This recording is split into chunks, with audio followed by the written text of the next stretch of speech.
আসসালামু আলাইকুম। সপ্তম শ্রেণীর ষান্মাসিক মূল্যায়নের গণিতের সম্পূর্ণ সমাধান নিয়ে আজকে আপনাদের সামনে হাজির হয়েছি। কাজ ১, কাজ ১ এ রয়েছে যে প্রশ্নটা রয়েছিল যে হলো ওই প্রশ্নটার সমাধান হলো যেমন মাস এবং সঞ্চয়ের পরিমাণ এবং সঞ্চয়ের সূচক। যেই পরিমাণ সঞ্চয় করব সঞ্চয়ের সূচকটা কীভাবে, যেমন প্রথম মাসে যদি আমি ৳৫ সঞ্চয় করি এই সঞ্চয়ের সূচকটা হবে ৫ টু দি পাওয়ার ১। তারপরে দ্বিতীয় মাসে কারণ পূর্বের মাসের থেকে সেম ওই ৫ গুণ আবার এর সাথে করতে হবে, ঠিক ৫ গুণন ৫ এর সূচকীয় আকার হবে ৫ স্কোয়ার। তৃতীয় মাসে ৫ কিউব, চতুর্থ মাসে ৫ টু দি পাওয়ার ৪, পঞ্চম মাসে ৫ টু দি পাওয়ার ৫। এই সিমিলারভাবে এটা হচ্ছে ১। দ্বিতীয় হচ্ছে সংখ্যাগুলোকে ছকের মাধ্যমে সূচক আকারে প্রকাশ করা সম্ভব, যা আমরা প্রথম ছকে দেখিয়েছি। আমরা নিয়েছি প্রথম মাসে ৳৫, সঞ্চয়ের পরিমাণ ৳৫, যার সূচকীয় আকার ৫ টু দি পাওয়ার ১, এবং দ্বিতীয় মাসে হবে হচ্ছে ৫ টু দি পাওয়ার ২, এবং তৃতীয় মাসে হবে ৫ টু দি পাওয়ার ৩, এবং চতুর্থ মাসে হবে ৫ টু দি পাওয়ার ৪, এবং পঞ্চম মাসে হবে ৫ টু দি পাওয়ার ৫। এইভাবেই আমরা সূচকীয় আকারে করতে পারি। এরপরে ৩ নংয়ে যে সমাধানটা ছিল সেটা হলো প্রথম মাসে আমাদের সঞ্চয়ের পরিমাণ ছিল ৳৫, দ্বিতীয় মাসে ছিল ৫ স্কোয়ার টাকা।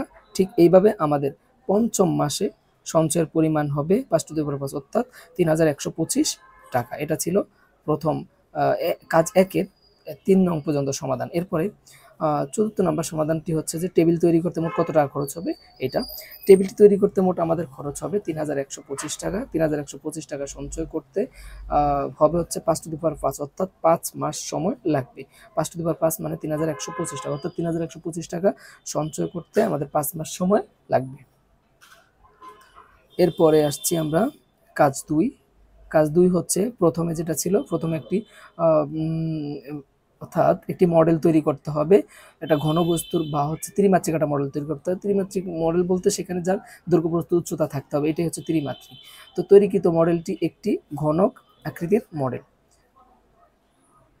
মডেলের দৈর্ঘ্য প্রস্থ উচ্চতা সমান, আর তা হলো ৫ সেন্টিমিটার। যেমন ঘনকের আয়তন, প্রথম প্রশ্ন হচ্ছে ঘনকের আয়তন। ঘনকের আয়তন হচ্ছে বাহু টু দি পাওয়ার ৩, আর এক বাহুর দৈর্ঘ্য নিয়েছি আমরা হলো ৫, তাই হলো এই ৫ টু দি পাওয়ার ৩ মানে হচ্ছে ১২৫ ঘন সেন্টিমিটার। এবং ঘনকের একটি তলের ক্ষেত্রফল হচ্ছে, আমরা জানি ঘনকের একটা তল হচ্ছে বর্গ আকৃতির, আর এটার ক্ষেত্রফল হচ্ছে বাহু স্কোয়ার। ৫ স্কোয়ার মানে হচ্ছে ২৫ বর্গ সেন্টিমিটার। এবং কাজ ২ এর ৩ নং যেটা, মডেলটির সমগ্র তলের ক্ষেত্রফল নির্ণয় করা সম্ভব কিনা।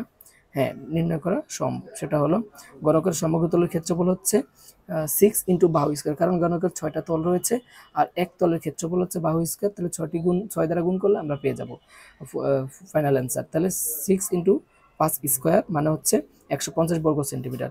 কারণ ঘনকের ৬টি তল সমান, তাই ক্ষেত্রফলকে ৬ দিয়ে গুণ করলে সমগ্র তলের ক্ষেত্রফল পাওয়া যাবে। এরপর ৪ নং যেটা বলেছে, টেবিলের একটি পৃষ্ঠের ক্ষেত্রফল আমাদেরকে বের করতে হবে। তো আমরা টেবিলের একটি বাহুর দৈর্ঘ্য ধরে নিয়েছি ২৫ সেন্টিমিটার। তাহলে প্রথম একটি পৃষ্ঠের ক্ষেত্রফল যদি বাহু স্কোয়ার হয়, তাহলে ২৫ স্কোয়ার মানে হচ্ছে ৬২৫। এটা হচ্ছে টেবিলের একটি পৃষ্ঠের ক্ষেত্রফল। আবার মডেল, যে মডেলটি তৈরি করেছিলাম আমরা ঘনকের মডেল, সেটার একটি পৃষ্ঠের ক্ষেত্রফল পেলাম ২৫, এবং বলছে দুটি একটু অনুপাত নির্ণয় করছে। অনুপাত নির্ণয় করে আমরা সেটা পেলাম ১৩.১। টেবিলের সমগ্র পৃষ্ঠের ক্ষেত্রফল বের করলাম ৩,৭৫০, এবং যে মডেলটি তৈরি করেছিলাম ত্রিমাত্রিক, সেটির সমগ্র তলের ক্ষেত্রফল হলো ১৫০ বর্গ সেন্টিমিটার। তো যেহেতু বলছে একটা সাপেক্ষে, অর্থাৎ টেবিলের সাপেক্ষে মডেলটার হচ্ছে ত্রিমাত্রিক যে মডেল রয়েছে তার হচ্ছে শতকরা পরিমাণ কত, তো আমরা বের করে নিলাম ৩,৭৫০ বর্গমিটার ক্ষেত্রফলের সাপেক্ষে, আর মডেলের ক্ষেত্রফল হচ্ছে ১৫০ বর্গ সেন্টিমিটার। তাহলে একে কত, ১০০তে কত, ১০০তে আমরা এখানে কাটাকাটি করলাম। যেমন এখানে একটা শূন্য আর একটা শূন্য কেটে দিলাম, ১৫ দিয়ে ৩৭৫কে কাটাকাটি করলে ১৫ ৩৭৫কে ২৫ বার কাটা যায়। তারপরে এই ২৫ দিয়ে ১০০কে কাটাকাটি করলে ৪ হয়, উত্তর হয় ৪%। এরপরে হচ্ছে কাজ ৩-এ চলে আসলাম আমরা। কাজ ৩-এ হলো যেমন a plus b whole square সমান a minus b whole square plus 4ab, এটা প্রমাণ করতে বলা হয়েছে। এটা প্রমাণ করার জন্য আমরা সেম একটা চিত্র এঁকেছি। চিত্র এঁকে সম্পূর্ণ এই চিত্রটা একটা বর্গ এঁকেছি, বর্গের এক বাহুর দৈর্ঘ্য হচ্ছে a plus b whole square সমান সমান a স্কয়ার প্লাস b ভিতরের সবগুলোকে আমরা যোগ করে লিখেছি। সেইখান থেকে আমরা নিয়ে আসছি এখানে একটা প্লাস 2ab ছিল, সেটাকে মাইনাস 2ab লিখে যেহেতু একটা অতিরিক্ত মাইনাস 2ab লিখেছি, তাহলে এই পাশে একটা প্লাস 4ab লিখেছি, কারণ একটা 2ab ছিল আর একটা 4ab অতিরিক্ত লিখে আমরা ফাইনালি এটা প্রমাণ করে দিয়েছি। এরপরে 2 নংটাও সিমিলার ভাবে আমরা প্রমাণ করেছি।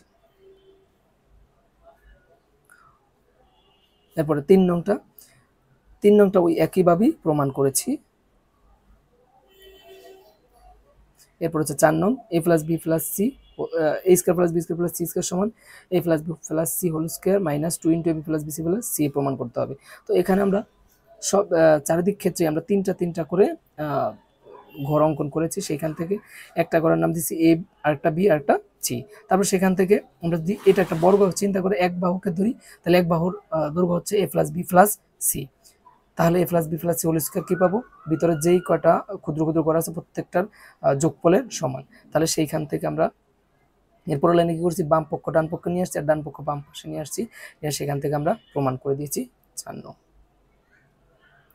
এরপরে হচ্ছে আমাদের কাজ 4। কাজ 4-এ বলা হয়েছে যে একটা আয়তাকৃতির বা বর্গ আকৃতির একটি কাগজ নেওয়ার জন্য, কাগজ নেওয়ার জন্য নিয়ে কাগজটিকে দুটি কর্ণ বরাবর দুটি অংশে ভাগ করার জন্য, দুটি অংশে ভাগ করে আমরা পেয়েছি এরকম, যেখানে দুটা ত্রিভুজ উৎপন্ন করেছে।